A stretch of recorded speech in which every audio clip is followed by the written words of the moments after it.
محمد بن عبد الوهاب هل يعني الآن يتكلم عن هذا الموضوع ولا يعتبر علي بن أبي طالب خليفة رابع وليس وما يعتبره خليفة راشد ولا يعتبره ولا؟ نعم. تفضل أخونا حياك الله.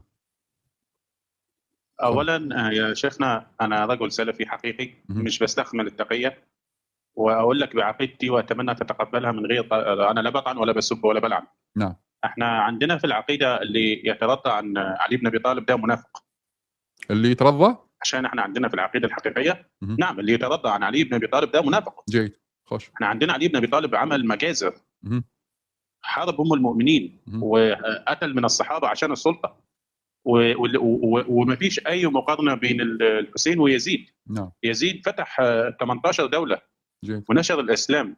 يعني مع احتراماتي ليك ولمعتقدك لا انا براحتك واضح معاك، انت شوف بس اتمنى تتقبلني. اخونا شنو اسمك انت؟ نور بس الحسين عمل ايه؟ بس لحظه انا اسمي نور الدين من مصر. نور الدين اخونا العزيز، انا ارجوك اطرح كل ما عندك بكل اريحيه وبدون مقاطعه بس عدم التجاوز. نعم. يعني اذا ذكرت واحد من اهل البيت لا ابدا انا بس احسنت تفضل براحتك الان تكلم لك الحريه اطرح. مش بتجاوز انا عندي. لا انا ادري انه ما تتجاوز بس للتنبيه فقط، والان تكلم بكل اريحيه. نعم. اطرح عقيدتك بالتفصيل تفضل وانا مستمع لك. والله انا عقيدتي بكل وضاحه بكل وضوح. هناك من السنه منافقين. نعم. يقولون نحن هم اتباع اهل البيت نحن. لا بالعكس السنه الحقيقيه هي انه فاطمه الزهراء خانت رساله النبي ولم تلتزم برساله النبي محمد صلى الله عليه وسلم. وصاها انها لا تخرج من بيتها وانها تلتزم بيتها، كما ان عائشه ايضا خانت النبي. تمام. وخرجوا هم الاثنين من بيتهم. طالبت هي بالميراث والثانيه قالت انه انا خارجه عشان اطالب بقتله عثمان. انت مالك ومال قتله عثمان؟ دي اول حاجه. الحاجه الثانيه عندنا عقيده اهل السنه في الصحابه كلهم ما فيش حاجه اسمها عدول. دي عقيده منحرفه اللي جابوا لنا من اليهود انه في عداله الصحابه. لا ابدا. عمر اخطا وابو بكر اخطا وعثمان اخطا. دول اخطاوا. دول افضل الصحابه اللي عندنا اخطاوا في حروب الرده واخطاوا في الحكم على الناس. بينما عندنا بالنسبه لعلي بن ابي طالب كلمك بكل وضوح وصراحه، عندنا اللي يترضى عن علي بن ابي طالب كانه يقول ان الله اخطا وابليس هو اللي على حق كده. لانه علي بن ابي طالب بكل صراحه قاد حروب احنا في غنى عنها. يعني انت لو حد مش عايز يبايعك انك مش مقتنع بخلافتك خلاص، زي ما انت ما كنتش مقتنع في بدايه الامر بخلافه ابو بكر، خلاص ابو بكر ما حاربك سابك زي ما انت وخلاص وتقبل. فانت ليه ما تقبلش انه معاويه هو عايز ياخد بالطار؟ عندنا احنا معاويه امير المؤمنين. طيب اسمح لي الان عائشه اخونا نور الدين، الان عائشه اخطات. نعم. في خروجها. معاويه في خروجه اخطا لو اصاب؟ نعم. لا اصاب طبعا. جيد. معاويه اصاب. ماشي تفضل. اصاب لانه مش هو اللي خرج. هو انا تندرج تحت انه يدافع عن النفس. دفاع عن النفس. عشان هو رفض الكتب. علي بن ابي طالب بعت له اكثر من كتاب وهو قال له ان انا مش عايز ابايعك، انا كل هدفي دلوقتي انه اخذ القصاص. وحتى لو حضرتك تقولوا انه هو عشان بيعه برضه ليه الحق، عشان هو ابن عم خليفه المسلمين وهو احد القاده اللي ولاهم الشام. يعني عثمان ولا الامام علي في ايه؟ ولا علي بن ابي طالب في ايه؟ بينما عمر ولا في ايه؟ عثمان ولا علي في عثمان ولا لحظه عثمان ولا من؟ عثمان ولا من؟ عمر ولا معاويه؟ عمر ولا معاويه. نعم صح. اي نعم تفضل اكمل. نعم. نعم. طيب اخونا تسمح لي استفسر من عندك عن فرد شيء.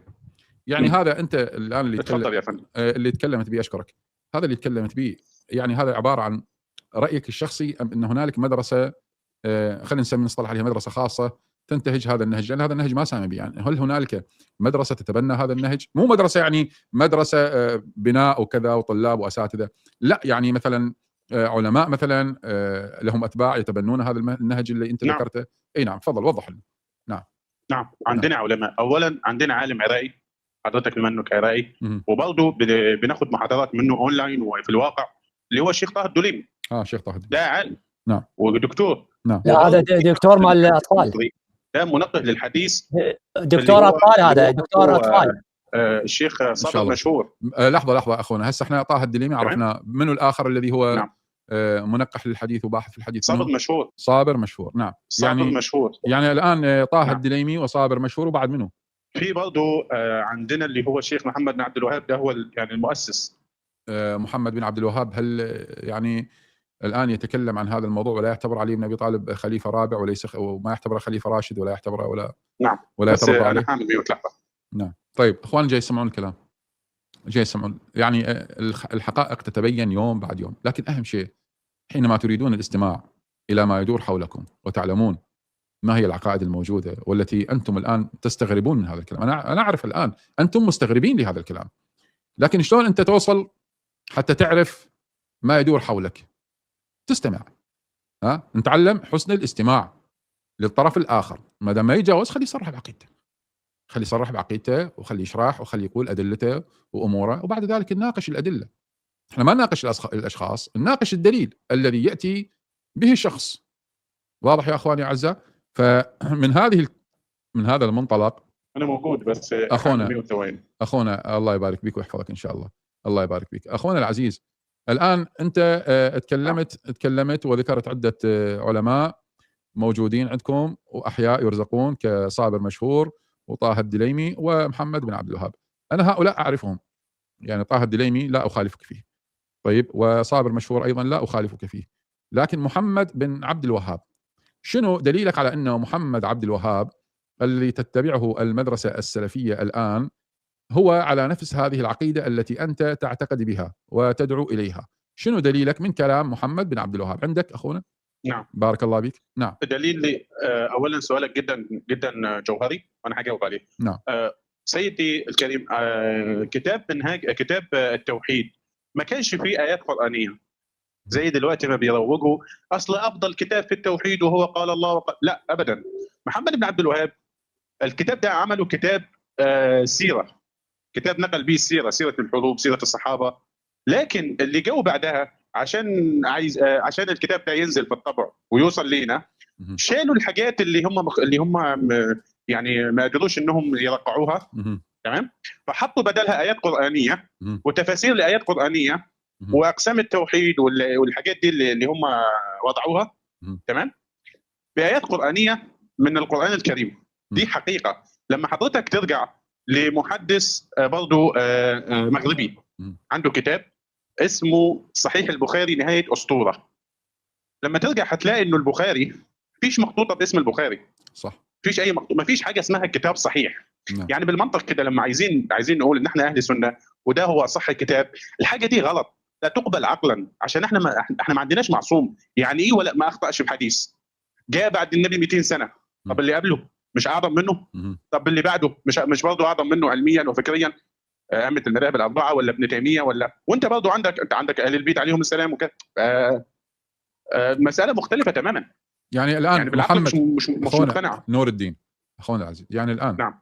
انت تقول الادله اللي كان يتكلم بها محمد بن عبد الوهاب رفعت ووضعت مكانها ايات قرانيه، يعني الادله اللي تتكلم عن عدم الترضي على الامام علي بن ابي طالب عليه السلام ومحبه يزيد واتباعه و الى اخره، هذه رفعت؟ نعم، وظلموا يزيد. يعني دلوقتي لما تذكر يزيد انت هتلخص حياته بس بوقائع الحره، وان هو قتل الحسين وان هو ضرب الكعبه. طب والفتوحات الاسلاميه اللي حصلت؟ لان هو بقى في حكمه 3 سنوات، اول سنه قتل الامام الحسين عليه السلام، ثاني سنه كانت واقعه الحره، ثالث سنه ضرب الكعبه بالمنجنيق. زين، يعني هذه الاعمال التي قام بها يزيد بن معاويه في قتله للامام الحسين عليه السلام وفي واقعه الحره وضرب الكعبه، هذه الاعمال انت ماذا ترى فيها؟ هو ماجور ام موزور؟ انا اقول لك لا، بالنسبه لواقعنا دلوقتي اللي عمله يزيد، يعني لو ننظر بالمنظور الغربي ما تزعلش منه. اللي عمله يزيد لو شلنا مكانه الحسين انه هو ابن بنت رسول الله، شلنا المكانه دي وتعاملنا معاه على انه شخص عادي، اللي عمله يزيد ممكن يعملوا اي رئيس دوله دلوقتي بيخرج عليه مظاهره فبيقمعهم زي ما يحصل في العراق وعندنا في مصر قبل كده. وكل دوله اي حد رئيس بما انه حصل رئيس وحصل على تصويت واستلم المنصب، فلما يطلع عنده معارضين من الطبيعي هيحاربهم وهيقتلهم. يعني اللي عمله يزيد دلوقتي بالمنظور الغربي ممكن اي حد يعمله. اللي يعني عمله هتلر اكثر من اللي عمله يزيد، يعني اللي عمله صدام في العراق اكثر من اللي عمله يزيد. يعني احنا الان مثلا ليه بس مركزين على يزيد؟ لا يعني ما في ناس اجرمت اكثر في الاسلام. ليه بس يزيد؟ والله كلامك صح. يعني الان احنا نصحح الجريمه بعمل المجرمين الذين جاءوا من بعد او من قبل، نقول ما دام فلان اجرم وقتل شعبه فيحق لفلان ان يفعل نفس الشيء. هذا يعني هكذا بهذا الوزن يعني؟ لا مش يحق. انا مش بقول يحق. لو ثبت انه فعلا عمل كده، ليه ده نحاسبه وحنضعه بميزان المذمه واللعن والشتم، وان هو خرج وان هو عمل كده ولعب القرود. بينما احنا حاكمنا اللي بيحكي لنا دلوقتي في الدوله يعمل اندل من اللي عمله يزيد لو ثبت، وعادي جدا متعايشين معاه وهو مسلم صالح، لانه ما قتلش بس الحسين. يعني هي مساله قتل الحسين، لا احنا اللي عمله هتلر واللي عمله صدام واللي عمله نابليون واللي لما تروح للحروب الصليبيه واللي حصل في اوروبا، يعني حاجه، يعني التعذيب اللي حصل والطريقه اللي اتقتلوا فيها الناس، يعني مش بس الحسين اللي وحده اتقتل وقتلت عيلته، اللي يحصل دلوقتي في غزه. فيعني ليه احنا بس نحط القاعده دي على يزيد والباقي كلهم مسلمين وصح اسلامهم؟ يعني الان ده في اي دين؟ الان لو جاء رجل وقال انت تعرف ما فعله صدام في حلبشة والكيمياوي وغيره وغيره، واباد الاطفال وفعل ما فعل، وكذلك العرب هنالك من عاونوا الازرق في قتل اطفال غزه، وهذا ثابت قطعا لا اشكال فيه. يعني لو الان جاء شخص وقال انا احب هذا الرجل القاتل، هل ترى ان هذه المحبه شرعيه؟ لو جاء رجل وقال ان انا مثلا بحب النتن، تقصد؟ النتن وامثاله من المسلمين العرب، لو كان عنده وجهه نظر، مثلا انا كشخصيا انا بقول لك بصرح واتمنى ان تتقبل رايي السياسي برضه، انا شايف انه فلسطين ملهاش لازمه مع احتراماتي للفلسطينيين الموجودين. يعني الدماء دي كلها اللي احنا اديناها كمصر والعراق والناس اللي ماتت والحروب دي كلها، يعني فلسطين لا تقل اهميه عن بغداد، لا تقل اهميه عن الرياض، لا تقل اهميه عن القاهره، لا تقل اهميه عن دبي. يعني ليه؟ يعني هل هي اهم؟ يعني هل القدس اهم من كل المحافظات العربيه والعواصم العربيه؟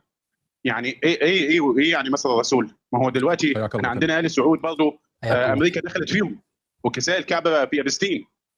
يعني ايه مقصد الرسول يعني؟ زين اخونا العزيز، هذه المدرسه اللي انت تنتمي لها، يعني تنتمي للتيار المدخلي؟ لا، انا لا مدخلي ولا جهادي ولا كده، انا بس بحاول اني اصلح المفاهيم، يعني احاول اني استخدم العقل. يعني للاسف النهارده السنه، بعض من السنه وبعض من الشيعه مش بيستخدموا العقل. مثلا حضرتكم، يعني اسف ما تزعلش من كلامي، عندكم ائمه معصومين لا ممكن انه تستخدم العقل معاهم، وبرضه احنا عندنا صحابه عدول لا ممكن انه نستخدم العقل معاهم. ده مش منطق. احنا هنا يعني بننفي العقل. فين العقل؟ انا مش بقول نستخدم العقل في القران، انا بقول نستخدم العقل في السنه. يعني تعالى انا وانت نقعد كده وننقح الاحاديث وننقح السير والحاجات اللي حصلت. انتوا ليه لخصتوا الدين كله بصحابه وآل بيت؟ فين دور النبي؟ وحتى يعني مثلا اطيعوا الله واطيعوا الرسول واولي الامر منكم، كل الناس قالت طاعه الله وطاعه الرسول، ركزت في اولي الامر. فشايف الاهمال اللي احتكر الدين كله، يا صحابه يا اهل البيت. زين بقى وكانه كلاسيكو. زين انا سمعتك انت تقول اكو انتم هذه الامور فهمتموها من خلال محاضرات اونلاين. هاي المحاضرات الاونلاين يعني خاصه بكم لو مباحه للجميع في حينها، يعني لما طبعا هو في جروب على التليجرام